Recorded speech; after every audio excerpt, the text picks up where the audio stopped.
मी आपल्या सगळ्यांचे आभार मानतो. मला कृषी मंत्री केलं आणि दुष्काळ आला. एक वर्षभर मला एवढ्या गुचक्या लागत होत्या.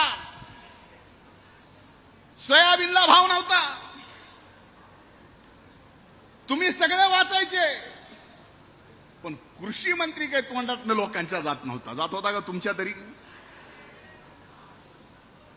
कापसाला भाव नव्हता, पण जे भाव कमी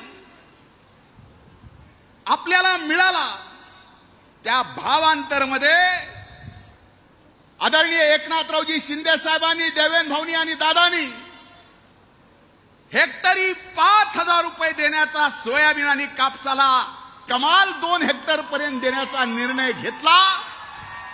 मी त्यांचं मनापासून अभिनंदन करतो.